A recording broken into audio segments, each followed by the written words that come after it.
हमारे पूर्वजों को प्राप्त होता है। जिस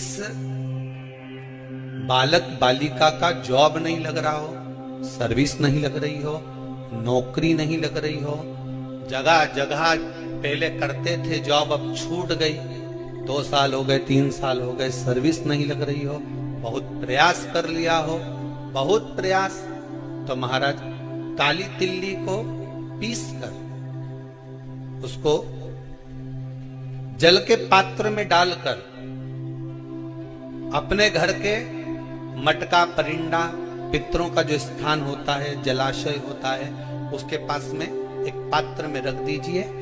बेलपत्री या बट का पेड़ या पीपल का पेड़, इस वृक्ष के नीचे एक रात्रि तक रखे रहने के बाद में दूसरे दिन अपनी कामना कर, जिनका जॉब नहीं लग रहा, सर्विस नहीं लग रही, नौकरी नहीं लग रही, या कहीं उलझने उत्पन्न हो रही है, उस व्यक्ति को हाथ में ले जाकर उस पात्र का जल, 3 वृक्ष पितरों के तुल्य हैं। कल की कथा में कहा था, पहला बेलपत्री का, दूसरा पीपल का, तीसरा बट का, ये 3 पितरों के तुल्य हैं। इन 3 में से किसी भी वृक्ष के नीचे उस काली तिल के जल को समर्पित कर दीजिए महाराज। बाबा चाहेगा, भोलेनाथ जी चाहेगा तो 3 महीने में कहीं ना कहीं योग बना ही देगा। ये बाबा पर विश्वास रख, शंकर भगवान पर भरोसा विश्वास रखकर आप कार्य करेंगे, क्यों ना हो। किसी ने प्रश्न करा था, गुरुदेव हम टीवी पर कथा सुनते हैं या हम मोबाइल पर कथा सुनते हैं, उसका पुण्य कथा में बैठना, जो लोग पंडाल में बैठकर कथा सुनते हैं उनका पुण्य हमारे पुण्य जितना ही होगा और उनके पुण्य के बराबर ही हमको पुण्य मिलेगा कि थोड़ा सा कम हो जाएगा। हम अगर घर पे बैठकर कथा सुन रहे हैं, आस्था चैनल पर या फेसबुक यूट्यूब पर कथा सुन रहे हैं शिव महापुराण की, या हम पंडाल में बैठकर कथा सुन, इसका पुण्य बराबर कर रहेगा कि कम ज्यादा हो जाएगा। अगर देखा जाए, हाथी कौन से पंडाल में प्रवचन सुनने गया? जम के बोलो, कोई पंडाल में हाथी कथा सुनने गया? अरे बोलो जम के, नहीं। उसके बाद भी हाथी के पांव को मगर ने पकड़ा था और मेरा हरि बैकुंठ अधिपति दौड़ कर आ रहा।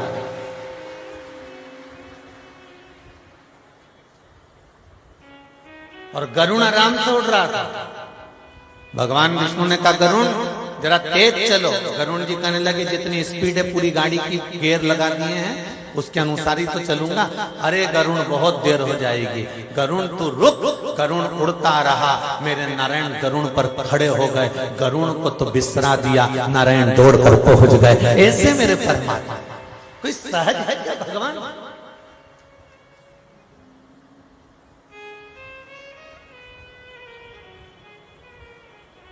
अरे भाई, तुम यहां बैठे हो ना, चाहे कहीं पर भी बैठकर कथा सुन रहे हो, बस आहों में असर होगा, घर बैठे बुला ली, आहों में असर होगा, घर बैठे बुला। नेत्र के लिए शिव महापुराण की कथा कर रही है महाराज। भगवान शंकर का जो शिवलिंग है, और शंकर भगवान के शिवलिंग के सम्मुख में उत्तर के भाग में जो जल बहता है, उसके बीच में एक मोटी सी लाइन होती है, जिसका नाम हमने पहले भी कहा अशोक सुंदरी। शंकर भगवान की 6 लड़कियों में से 5 लड़कियों का नाम है जया, विषहरा, सामरीवारी, दोतली, देव, और शंकर जी की 6ठी लड़की है अशोक सुंदरी। महाराज, ये अशोक सुंदरी का जन्म काशी में हुआ था, जिस काशी का नाम पहले नंदनवन था। क्या नाम था? नंदनवन।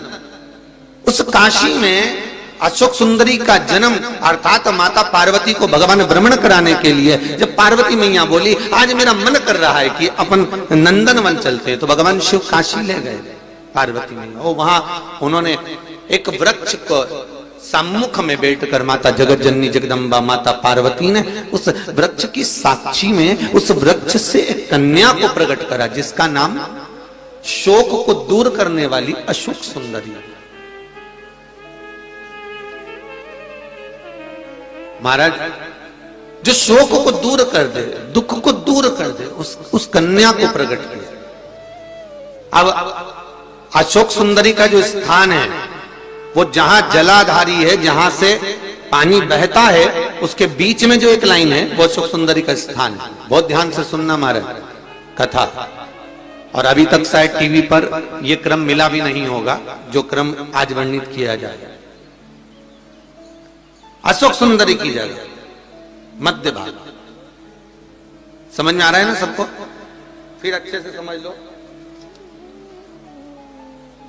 ये शिवलिंग, ठीक है, ये जलाधारी जहां से पानी नीचे गिरता है, ये दोनों पूरा गोल भाग यहां से पानी नीचे जा रहा है, तो इसके बीच में जहां से पानी जाता है उसके बीच में जो स्थान है वो अशोक सुंदरी का स्थान है, शिव जी की बेटी का स्थान।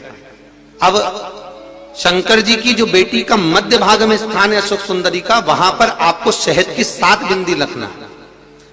और जो ये शिवलिंग रखा है, इस शिवलिंग के तुम पीछे की ओर बैठे हो, यहां बैठे हो ना दक्षिण में, तो यहां बैठे हो, तो पीछे का जो शिवलिंग का भाग है इस पे आपको चंदन का लेपन करना महाराज। शिवलिंग के पीछे के भाग में अर्थात जहां आप बैठे हो पूरे शिवलिंग पर चंदन नहीं लगाना, जहां आप बैठे हो उसके सम्मुख भाग में आपको चंदन का लेपन करना है महाराज। एक पीला चंदन होता है और एक लाल चंदन होता है। लाल चंदन कभी आप किराने वाले की दुकान पर जाएंगे तो वहां पर आपको लाल चंदन प्राप्त हो जाएगा। आपको जो लेपन करना है वो लाल चंदन का लेपन करना है। आपको पहले भी कथा में बताया कि शंकर भगवान को कुंकू नहीं चढ़ता, रोली नहीं चढ़ती, क्योंकि बाबा को अगर चढ़ता है तो लाल चंदन चढ़ता है। तो लाल चंदन का आप जब लेपन कर दें, लेपन करने के बाद शहद की 7 बिंदी आपको अशोक सुंदरी वाली जगह पर रखना है महाराज। रखने के बाद बाबा से विनती करना है और चंपेश्वर महादेव का स्मरण करना है। चंपेश्वर महादेव का स्मरण कर कर हाटकेश्वर महादेव का नाम लेकर बिंदी को लगाना है। लगाने के बाद उसी बिंदी को आपको एक कटोरी में, अब बिंदी कितनी लगेगी, जरा जरा सा शहद लगेगा, उसको छोटी सी कटोरी में लेकर आ जाना है महाराज। उसको लाने के बाद में शाम के समय पर प्रदोष काल के अंतर्गत, प्रदोष काल किसको कहा गया? सूर्य अस्त जब होता है, सूर्य अस्त के समय से 1-1.25 घंटे का जो समय वर्णित किया गया वो प्रदोष काल का वर्णन किया गया महाराज। तो उस समय पर नैनों में उसको काजल जैसा लगाना है और ऊपर की ओर देखना है। लगभग 1 मिनट देख लिया, 1.5 मिनट देख लिया, बहुत है महाराज, उतना बहुत काजल जैसा लगा।